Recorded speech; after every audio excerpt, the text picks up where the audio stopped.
This is almost said the, but I didn't. Caught myself. The ESO Vodcast. And, today we don't have a whole lot to talk about. Just a couple general news updates. We're going to go over the veteran rank system a little bit more in depth. We talked about it in a couple previous vodcasts, but we are going to go over it a little bit more today. And then we're going to do some viewer questions at the end. It's going to be pretty short. We got a lot of really cool stuff coming up in the next probably 6 or 7 vodcasts at least. And we'll probably be doing 2 a week for the next 2 or 3 weeks because we got some really cool stuff that we're very excited to show you guys. So, but yeah, that's it for right now. We'll let Soma get started and we'll start talking about some stuff. Well, first of all, I just want to apologize for not having an episode for you guys Tuesday. That was my fault. If you can tell, I'm kind of getting over a flu, a little bit of sickness action. Yes. I was pretty much devastated by the flu for like 3 days. I sounded like... It was bad. Death, yeah. It was really bad. It was pretty bad. We got on and we're like, all right, we're going to do this podcast. And I'm like, dude, there's no way I'm going to put a podcast up on YouTube with you sounding the way you sound. It's terrible. I know. I was coughing like terribly every 30 seconds. I was going to be muting my mic nonstop. I still sound a little sick, but I feel great. I feel fine. I think it's just the residual. By tomorrow, I should be fine. So, but yeah. You look worlds better. Yeah, I'm sure, man. Because I look like shit. Your eyes were all drooping and sagging. It was not good. It was not good. I'm melting. I'm better now. But yeah, so sorry about that, guys. But here we are, special Saturday episode. We didn't want to go a week without having an episode, so here we are. But today's episode, it's going to be a short one, but it's got some good information. We have information about the amount of content, cash shop, master dungeons, quests, chairs, skill lines, crafting, other stuff. So let's get going.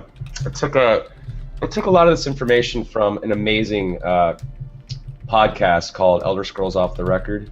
If you don't know what Elder Scrolls Off the Record is, I implore you, please go. I'm going to link it.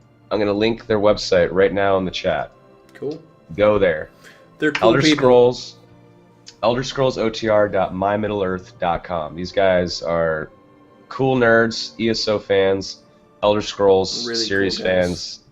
And they hooked it up with news. They had a great interview with Paul Sage recently, and we pulled a lot of good info, so let's get into it. First things first, do you remember when the Zos head, Matt Fyror, said there's going to be a cash shop for fun stuff and other things, and everyone got pissed off? Including us. Including us. Including us. Well, looks like we jumped the guns, because... Apparently it was an accident. He misspoke. He did not mean to say that, guys. There is no in-game vendors that require money for services. Nothing of the sort. He misspoke. It's going to be name change, maybe race change, or faction change stuff. That's it. Maybe Don't PvP worry. Campaign change or something like exactly. that. But it's nothing that's going to directly... Yeah. give you something like item-wise in-game. Yeah. So don't expect to be buying a cool tabard to look cool or a special mount for $5 that lets you frickin' run on water. It's not gonna happen. I was thinking the same thing. I was thinking the same thing. It's not gonna happen. Which is good. That's good. We're all happy about that. Yeah, you gotta earn your mount on water spell. Yep. And it's a level 60 spell that you get from a different game. Okay, so let's see here. This is another interesting thing that Paul Sage stated in the interview with Off the Record. He talked about the amount of content, and this is important. Now, we all know in Skyrim, Morrowind, etc., there is several side quests and chains that you could do. And then, of course, you have your main story quest line, right? And some people are weird, and they just play Skyrim or Oblivion or these games to defeat the main quest line, and then that's it. They're done. Yeah, they feel like they beat it. They're like, fuck the Thieves Guild, screw Dark Brotherhood. I beat the game. Let's move on. And they're missing the bread and butter of the game, right? Well, those are the people that play the game for the single player aspect, right?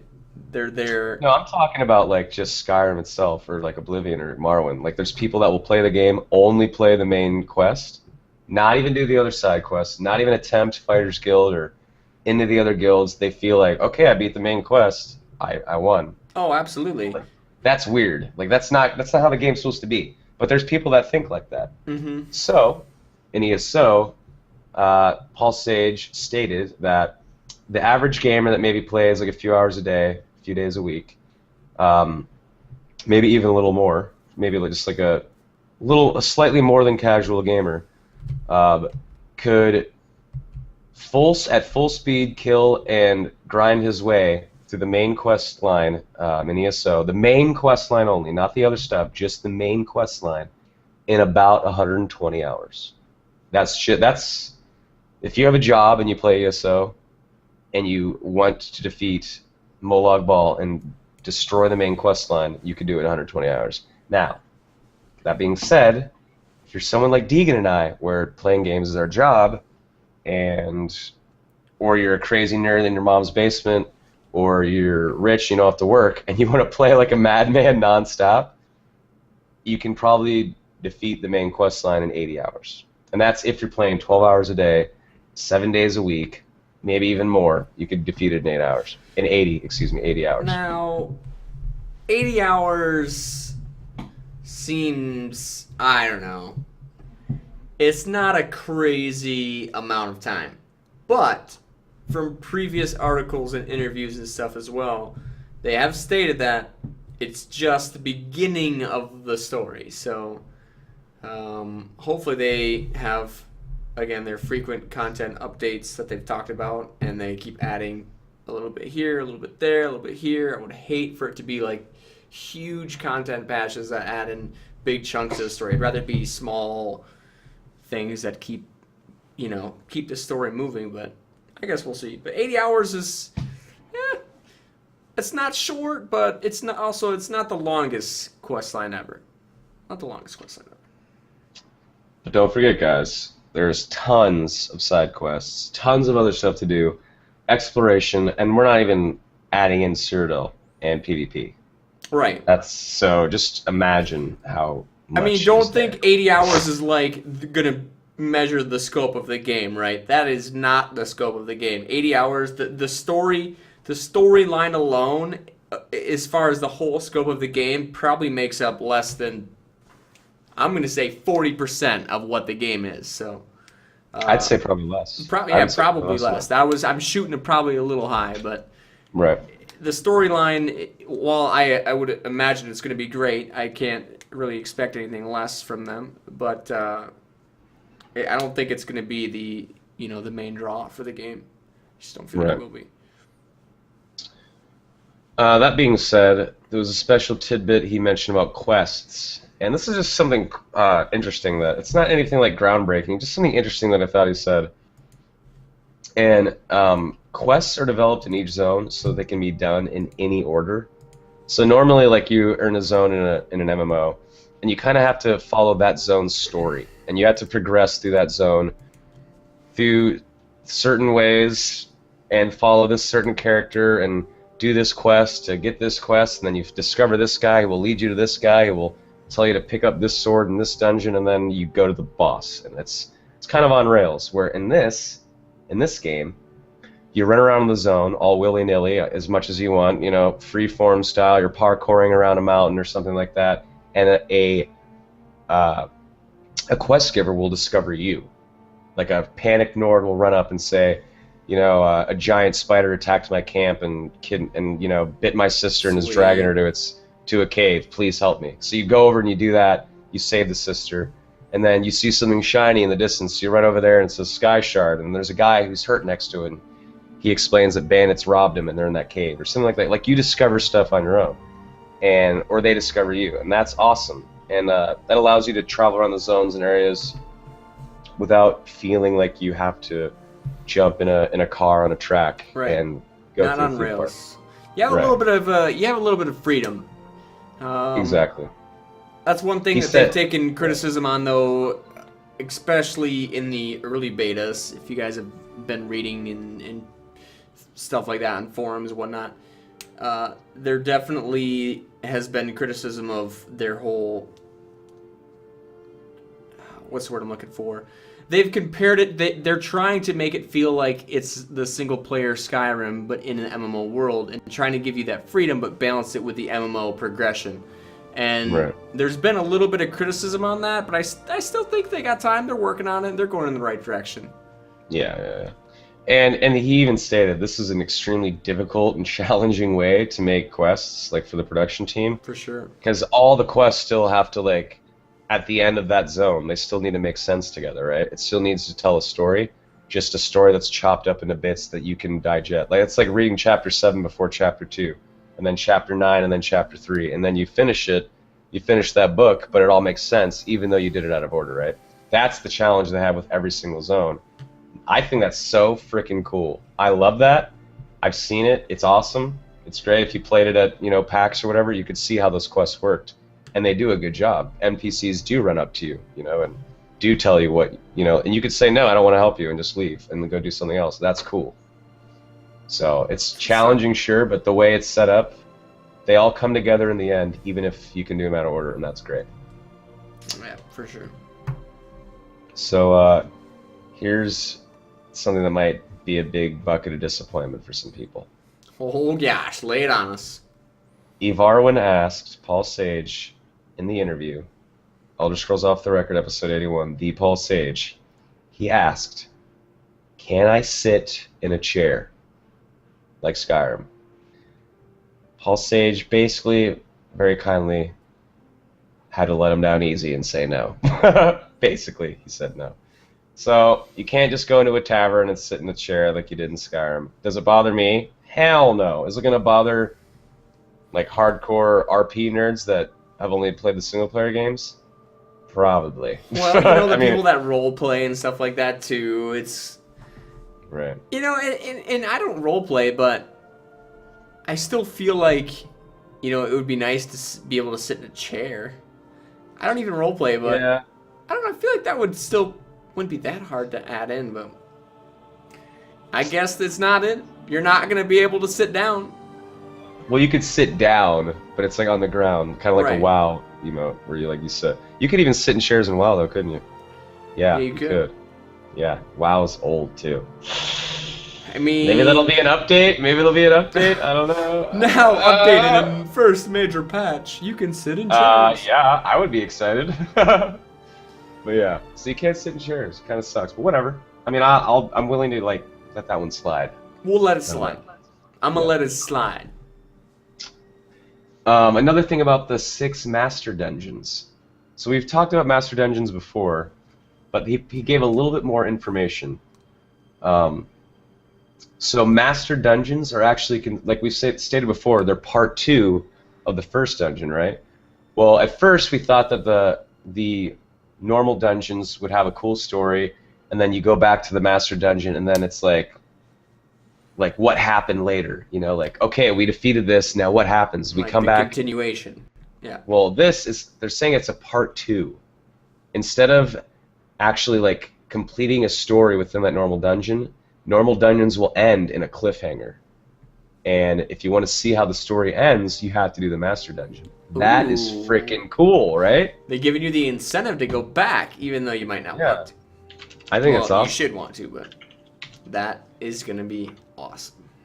Yeah, I think it's awesome. I love the fact that it's gonna make you want to go get to endgame, get to 50, and play the Master Dungeon. If you really enjoyed Fungal Grotto and you want to know what happened after you defeated the Goblin King and did all this, you gotta level up to 50. Yeah, I mean, you gotta find out. We talked about it too with the not only the veteran rank system and the Undaunted skill line. There already is somewhat of an incentive to go back and do things that you've already done. But the fact alone that the dungeon you're going into, as far as the Master Dungeon, is that the story changes a little bit when you're in there. You get the part 2 of the story for that. I think that's great. That's awesome. I love it. It's a good way to tell a story, and it's a good way to get people to want to go do those Master Dungeons. I hope they're hard. I hope they're freaking hard. I do too, and I hope they're not hard like that. They have more health and they hit harder. I hope it's like more mechanics and you have to think a little harder and stuff like that. And that's one of the things that I'm very interested in is how mechanics are going to work in ESO, as far as stuff like that. Right. Because it is a little bit different of an MMO. You're not, sitting there face tanking a boss. It's much more involved and different. So hopefully they incorporate a lot of the great mechanics in interesting, creative ways. But we'll see. Yeah. He also stated that concentration on adventure zones versus master dungeons. Like there's 16 normal dungeons at launch, right? But only 6 master dungeons. Right. I assume we're not going to get through all the 6 master dungeons in 4 weeks, and the adventure zones and all that, and PvP. We're going to have plenty to do in the first 4 weeks. I truly believe that. Well, like you said, there aren't even adventure zones guaranteed for launch, so that's something we got to be... Right. We got to be careful. Yeah, that's true. So we don't even know if that's going to happen, but based on player feedback, they're going to decide whether to concentrate more on adventure zones or the master dungeons more. I am assuming people are going to want adventure zones, big group content, but that doesn't mean they're going to stop making the master dungeons. It's just gonna be put on the back burner slightly, and that will get them. I'm for adventure zones. I mean, me too. I don't know about the but we don't chat. even know anything about them though. What are you guys in the chat looking forward to? I mean, if you had to decide right now for them to cut it off at 6 master dungeons and start working on adventure zones, like now, and get at least 1 adventure zone out at launch, and maybe 2 or 3 before they even go back and start working on more master dungeons, I would rather have that. I would rather have large scale. Well, I don't even want to say large scale because it's really not that large if they're doing like 16 players, which is what we're still hoping is the number they choose. But obviously, a more of a bigger group oriented content. I mean, that's what I'm looking forward to. That's what I want. I'm scared for them for launching without an adventure zone. I hope that they're saying that, but that they squeeze at least 1 in, because this has happened so many times in MMOs. They launch, they don't have a solid endgame, and it fails. And they literally are doing the same shit. They need to make an adventure zone for launch. Or if they don't have it for launch, It's gotta less be than a month or a month later after launch, it better be scored out. They better pump that shit out, because... It better be scored out. They better squirt it out, seriously, because I'm saying if they don't do that, people aren't going to pay the sub fee to do a master dungeon. They're not. They want raids and big, grandiose PvE and PvP stuff. They do, and they should know this. They've been working on MMOs for years. They know how the MMO market works. They studied. It's their job, more so than it's our job, to look at MMO markets and so that is their bread and butter. They should know better. They really need to get this out. They need to launch an adventure zone, and if they don't, it better be out right away. I'll give them a month and a half tops for an adventure zone to be in the game. Otherwise, if I gotta okay, you buy the game for $60. If I have to, I'm fine with paying 1 month of my subscription fee. If I gotta pay 2 months of a subscription fee and I still don't have an adventure zone, I would be so upset. I'd be so upset. MMO gamers are so jaded now, and they're so pissed, and they're sick of being jerked around and told this and that, especially when there's a sub fee now. I believe in ZOS. I mean, they're great. The game is amazing. It really is. I just hope they cater to the end game crowd, because that is the most important aspect, and that's the one aspect they're dropping the ball on so far in terms of releasing news about how they're not going to have one. That's the most important part of an MMO, is the end game. End game and PvP, but I mean, PvP's end game, sort of, just a different type. Right. It's the most important aspect. Don't fuck it up, guys. You have the potential to be the next big MMO out there. Don't mess it up. Endgame is where you need to concentrate. I really hope they are. Yeah. Okay. All right. Was there anything else as far as general news? Yeah, actually, there was a couple more things. Super. Crafting. Crafting will help your skill lines, but it's not confirmed how. That's pretty cool. So, crafting in this game is actually going to be something you're going to want to do. It's not going to be some side thing. It's like, fuck crafting. My guildies will do it, and I'll just reap the rewards. No. It's not just a moneymaker, you know, it's not It just will directly affect you. Yeah, when we're not exactly sure how, but that's what they stated, which is pretty cool. Not confirmed if it will help you gain more skill points. They haven't decided if you know, crafting will get you a skill point, you know, when you become a master at it. It's not confirmed if it unlocks, like when you become a master of your craft, if you unlock a brand new skill line for that kind of crafting thing that you can actually utilize in the battlefield, or if it'll give you skill passives that you can unlock. No word yet, but it's kind of awesome because I've never been a crafter. Awesome. But now I want to craft. If it's going to help min-max my character, yeah, I'll craft. Yeah, I mean, sure, there's been things in the past that kind of help.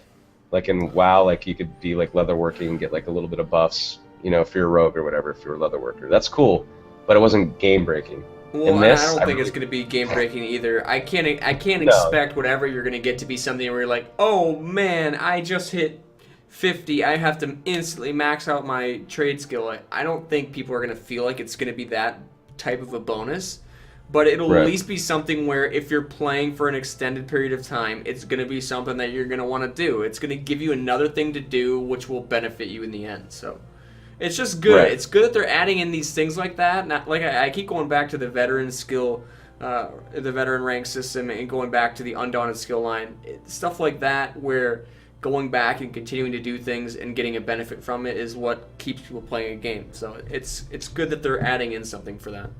I'm very happy you brought that up because the Undaunted skill line, those skill lines are all based around group dungeon play. So if you decide to join the Undaunted, if you want to level up the Undaunted skill line, you have to go to group dungeons with a party, right? Right. And almost all those spells and skills utilize the synergy abilities where you need people in your party. And they're also stating, possibly, maybe, I could be talking out of my ass, this is just a maybe, but you need to do special feats within the dungeon, like almost like achievements almost, like do something cool in a dungeon as a group party, like a daredevil, like the Undaunted are, to actually progress the Undaunted skill line. So that means you beat a dungeon, you level up more than you're like, wow, I really want this Undaunted skill, but we have to go and defeat this many people in this amount of time, or do, like, this is all an example though, I don't know if it's true or not, but go in and defeat this amount of enemies in this amount of time, or do a speed run, or don't take this amount of damage in this boss fight, or like little achievements. And if you do that, then it shows that you're undaunted and you're a badass, and then you start unlocking the skill line more.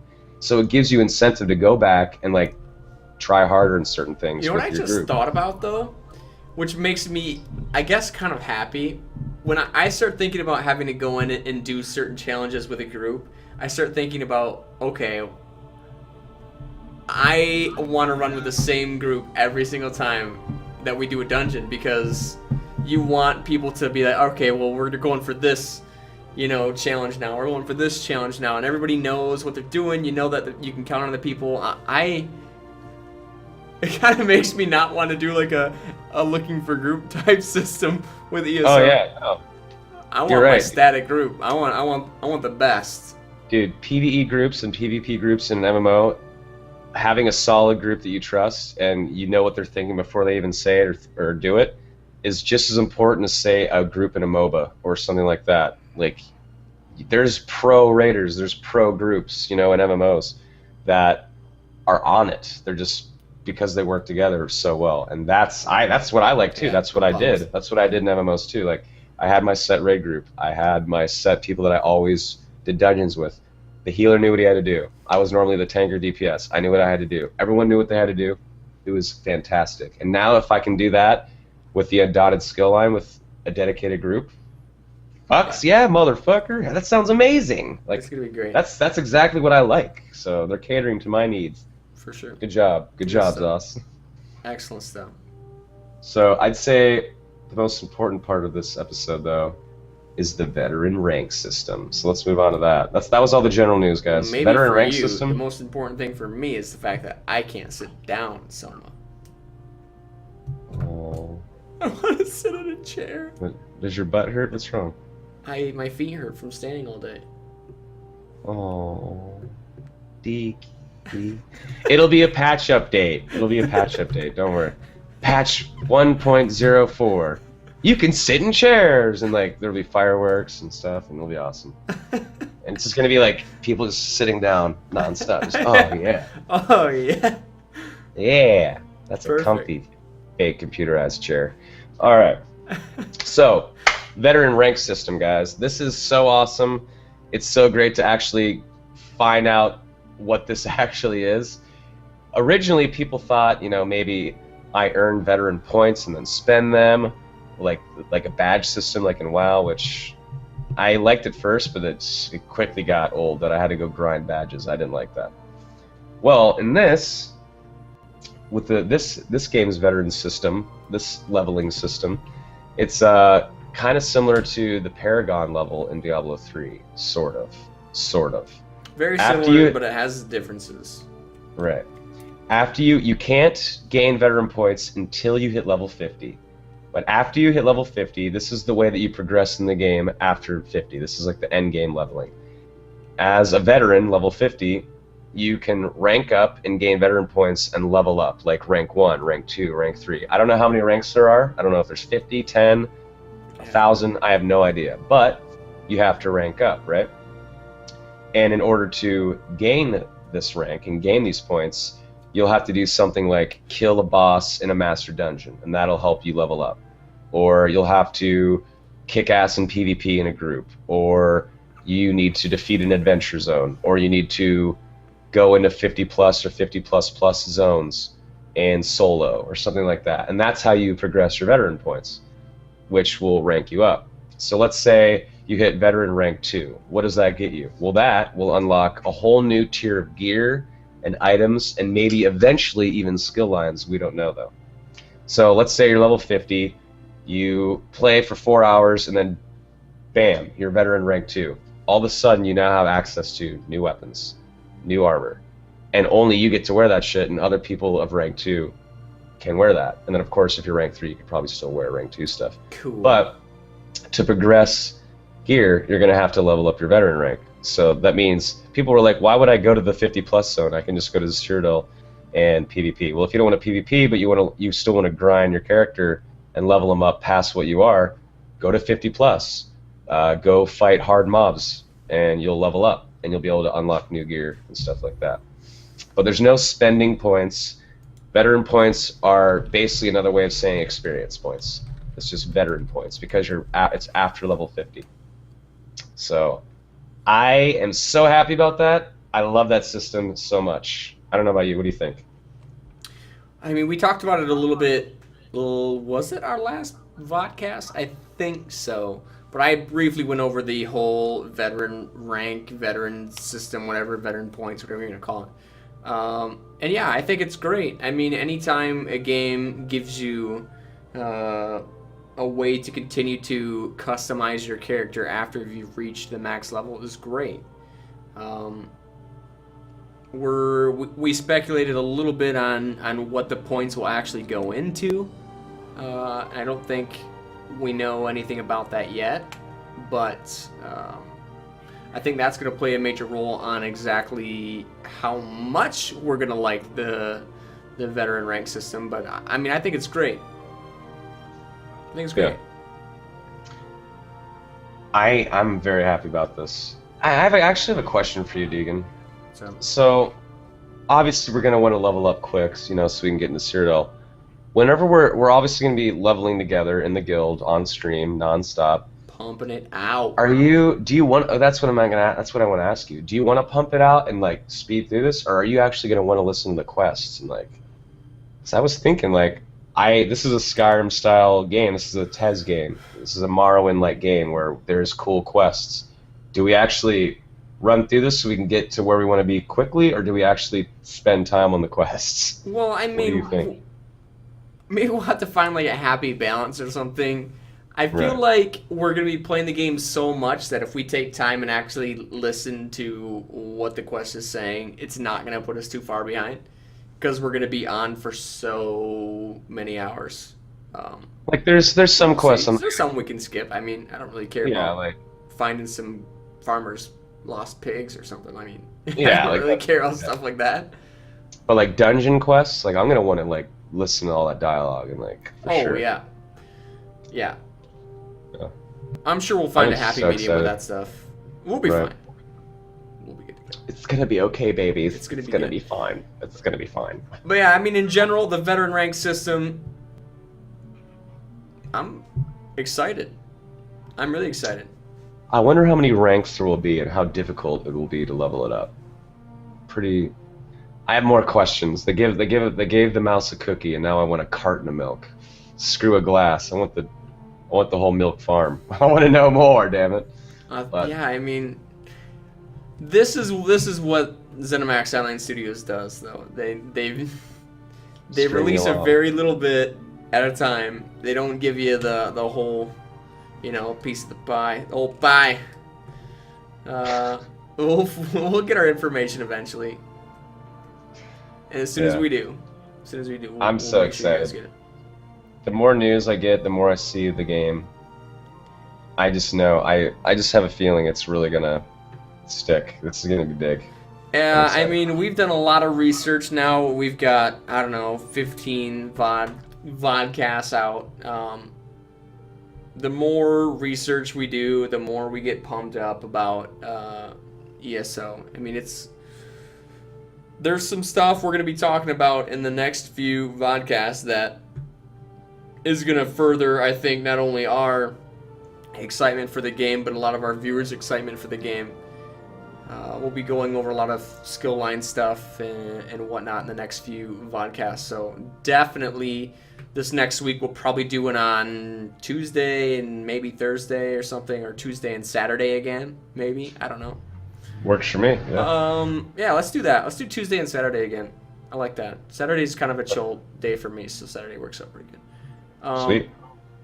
But yeah, I mean, I think we're gonna do 2 vodcasts a week for the next 3 or 4 weeks, 2 or 3, 4 weeks. I don't know, however many times we think we need to do it. But there's a lot of great information that we can bring out to you guys, and we want to make sure we get it out ASAP. So, yeah. Are there any viewer questions before we start to wrap this up? I think that's pretty much it for the veteran rank system, which again we both are pretty excited about. Yeah, that was the best part of the Paul Sage interview. Definitely. I'm gonna relink this website, guys. This is the Elder Scrolls Off the Record website. It's an amazing podcast. They have like 83 episodes out. I started listening at like 50 something. It's good. They're cool guys. Go, for sure. Yeah. There it is in the chat. Make sure you guys go check it out. I love the OTR guys. And here's Tamriel Foundry again. I was just gonna say, you guys are gonna hear a lot more from Tamriel Foundry in the future. Tamriel Foundry is a website that is pretty much gonna be the one-stop shop for ESO news, skill calculators, pretty much anything you can think of. Item database. Databases, guides for different dungeons. I mean, anything you could probably think of is going to be a massive forum. Tamriel Foundry. So, and a very active and large member base on their forums. Me and Soma will probably have our own forum thread up in the next few days that will be linked to this vodcast, this stream or whatever. And we'll be getting in touch with a lot of the viewers through there and getting a lot of viewer questions from that thread. So if you want to be a part of the vodcast, maybe even come on as a viewer, maybe we'll bring a viewer into a vodcast from that thread. But we will definitely be bringing in questions from the viewers from that. So that'll be good stuff. Yeah, Tamriel Foundry. That's awesome. And Atropos, he's a good guy. So definitely go check out the website, guys. Guy Zero says, do you think casual players can play ESO? I can't imagine why the heck not. They wouldn't be able to. You can solo pretty much your way through the entire content. I mean, barring the end game stuff. Yeah. But all the story content through the game, it's all single player story content. Anyways, it's all single player instance content. So you'd be able to go all the way through it, man. Yeah, and casually. Even if you want to play with people or not, if you want to solo or not solo, as a casual guy, the UI is easy, the skills easy to learn, It's left click to attack, right click to block. There's no clutter. There's not like this crazy daunting thing to look at on the screen like Final Fantasy 14 is, or like wow, like all these bars and numbers. It's not like that. It's pretty straightforward and easy. I think people are going to be very pleasantly surprised at how quick you can pick it up. Well, one of the great things about it in general is that there's not really a whole lot going on, but there's a sort of like elegantness to the combat. Like, it's not just you're running up to a mob and you're spamming a button to like kill it. It's you have blocking, you've got dodging. It's nice. The combat is nice, and it's getting better. It's getting better. It reminds me of a mix between Terra, Neverwinter Online, and Rift. Yeah. Combat. That's what it kind of rolls into, and Skyrim, of course. So. Definitely. I mean, obviously, yeah. That's what it's good. It's great. Best. It's in my opinion, since the year 2000. It's 2013 now, right? It is the year 2000. Obama's the president. Am I right? I'm right? Okay. So in the last 13 years, this is the best MMO combat I've felt. It's the best MMO combat I've played in a game, in my opinion. And this is coming from someone who gives a shit about combat, who gives a shit about MMOs, who's a freaking nerd. I say this like every episode. It's like my piece. I'm telling you right now, the combat is the best part of the game. So. It's good stuff, guys. More questions. Give us more. Do you think someone looks like Hugh Jackman? That's not a question, and no, I don't. Are you kidding me? Hugh Jackman's a hottie. No, I don't. You do a little bit. I think you're more of a Keanu Reeves. You do. You definitely do. I don't like to. I dated his cousin, Alexis Reeves, a Canadian chick. Dang. I know more about Keanu Reeves than I care to know. I don't like Keanu Reeves anymore. Oh, Keanu. I called him Keanu Reeves to Alexis when I was dating her in Korea, and she's like, "It's Keanu, stop! It's Keanu." It's like he sounds like an orca. He sounds like a whale at a show. Keanu, and what was the whale from Shamu? Shamu and Keanu do tricks. Wait, what is it called? Shamu? No, it's Shamu. Willie. Yeah. Shamu was his real life name. Willie was his stage name. Anyway, we are way off topic. It doesn't matter. This is our podcast. We can talk about what we want to. When does WildStar come out? Probably the same time as ESO. Right around the same time. They're directly competing with one another. They're the next two big MMOs. I don't know if I want to say they were directly competing because while they're both MMOs, we played WildStar very briefly at PAX Prime. But we both kind of felt the same way, that it's similar in the fact that it's an MMO, but they're pretty different. They're very different games. Very, very different. One thing that stood out to me about WildStar that I never really brought up was get ready for another learning curve, a massive learning curve on a game. Are you sick of that? Because I fucking am. I hate having to learn like all this new stuff and what these bars do, and like, I know that's how games are. You have to learn and get used to it. But there's a lot of weird shit in WildStar. Just like, it's almost overwhelming. And I'm kind of sick and tired of being overwhelmed. I don't know about you, Deagen, but I love the way ESO presents itself, how easy it is to slide right into it and not be overwhelmed. I mean, I think it has a lot to do with the interface. The interface in WildStar is fantastic. Cluttered. Oh, yeah. For ESO, yeah. Yeah, for WildStar, ESO. it's cluttered, so much shit going on. You look at the menus and the bars and just like, what is this stuff? Like, It's almost like another game where I have to learn, for 40 hours and just to like walk, okay, W walks you forward, but still, it's pretty annoying. The Retro Candy says, do you think somebody with a reading problem will have a hard time with this game? I don't think you will, man. I can't imagine a whole lot that you're going to have to read. I mean, it'll always be there, but I think for the most part, a lot of it's going to be voice acted. So it's all voice acted, the whole game. That's amazing. Which is great. I mean, to me, that was like one of the best things about Star Wars. I loved that they put so much time and effort into voice acting everything in that game. and it really does show. As far as like an end product, the voice acting definitely makes the game better, especially if it's well done voice acting. And obviously, It's a test game. It's going to be great. It has to test have. game. Yeah. I got a question for you, Deegan. What's up? What is one thing in the game in ESO that you don't like?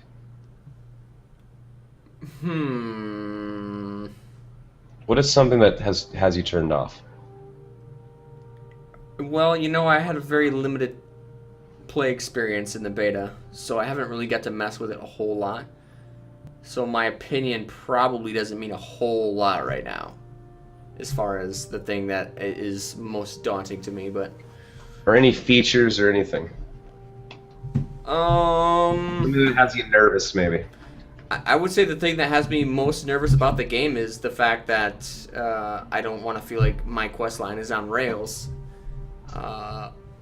Right. And I have done, quite a bit of reading into it and trying to find people with opinions on that. And it does seem like the majority, I won't say everybody, but I'll say the majority of the people that have played in the beta, their opinion on the quest lines and stuff like that is that your freedom is deceptive.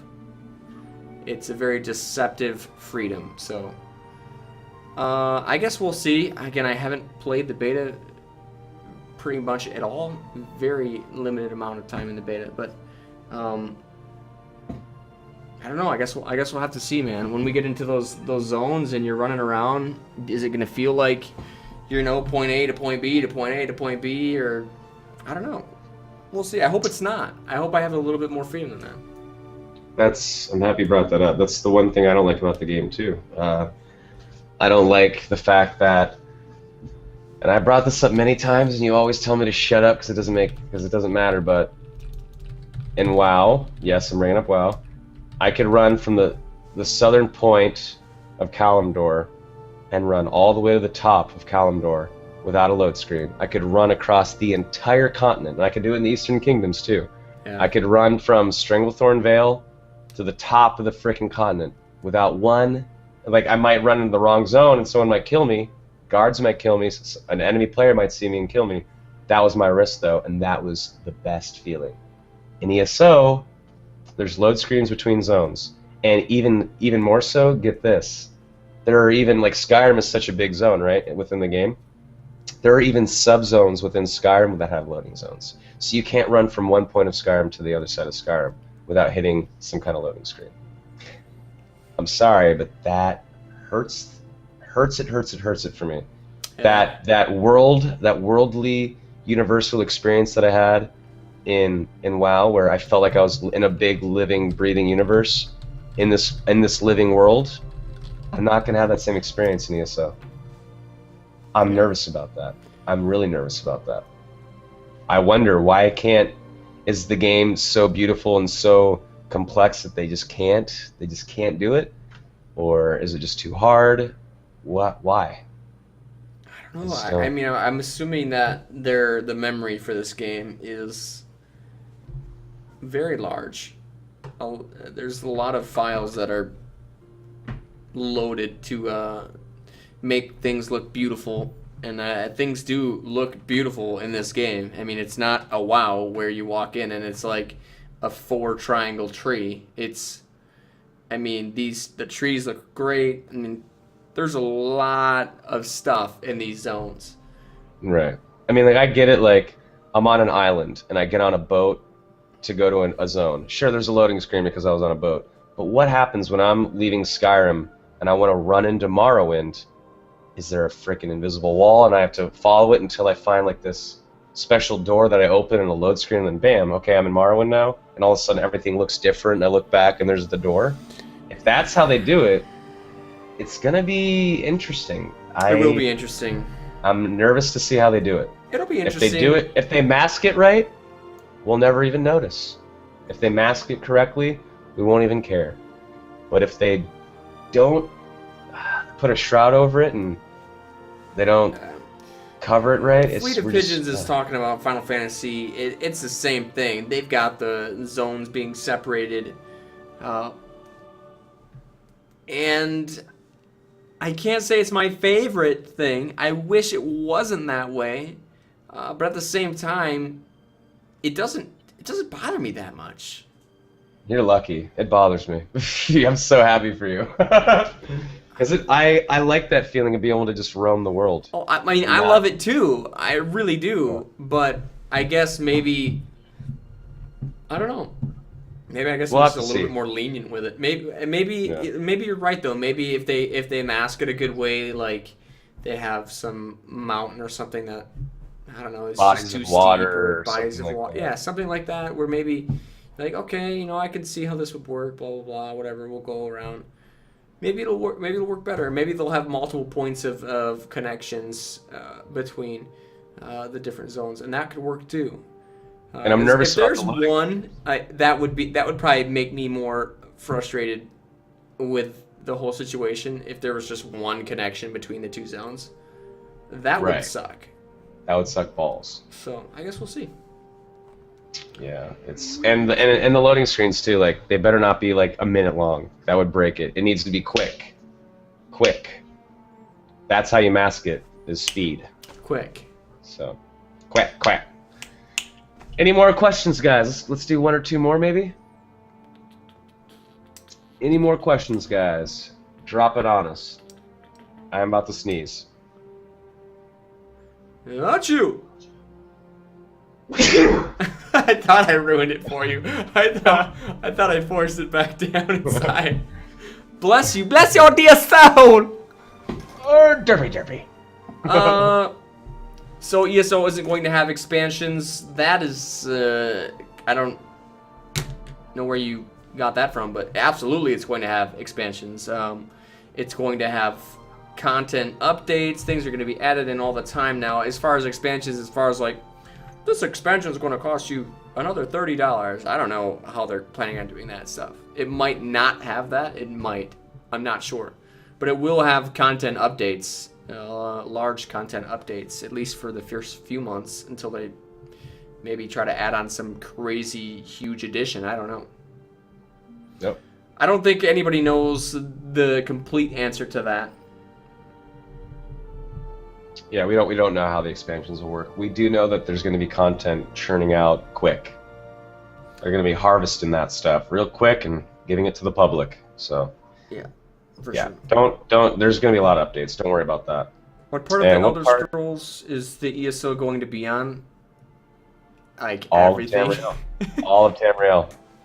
Of course, there's other continents and land masses on the planet Nirn that even the TES games, the original TES series, hasn't really touched on too much. We've only seen like 4 or 5 countries. Not a lot. We haven't seen a lot in the past. How many years have the games been coming out? Almost 20 years now.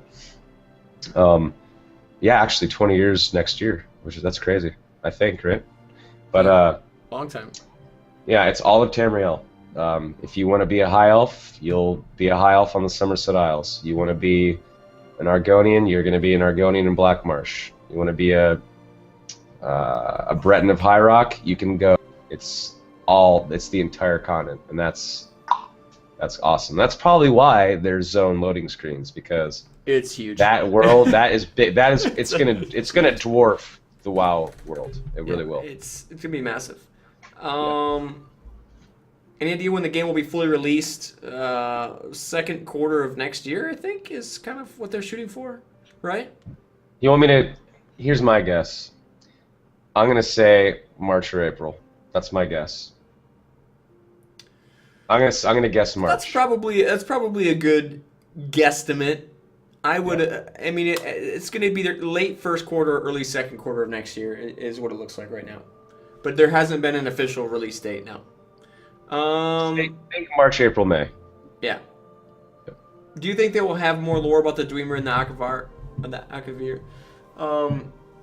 Absolutely. Yes. They're absolutely going to have more lore. There's, I mean, one of the main things about the Elder Scrolls games, especially the last 2 or 3, there's lots of books to pick up and read that have tidbits of lore. If you're a huge lore nerd, there's going to be books in ESO. So there's going to be a lot of stuff, and I'm sure there'll be quest lines that maybe, dive in a little bit deeper. I don't know.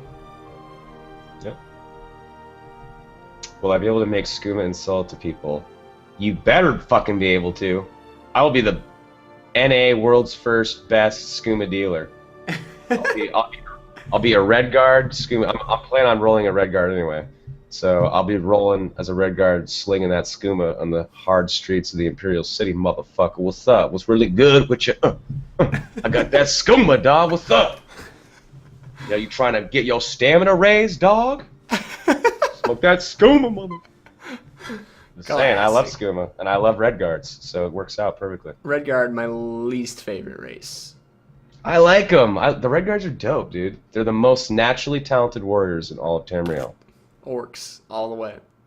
Well, orcs are ferocious when they're raging, but just natural talent. The red guards are just totes strong. Oh gosh, I see a Tropos in the chat too. What's up, buddy? We did talk about Tamriel Foundry at the beginning of the cast. We will again mention it right here at the end and make sure to link Tamriel Foundry again.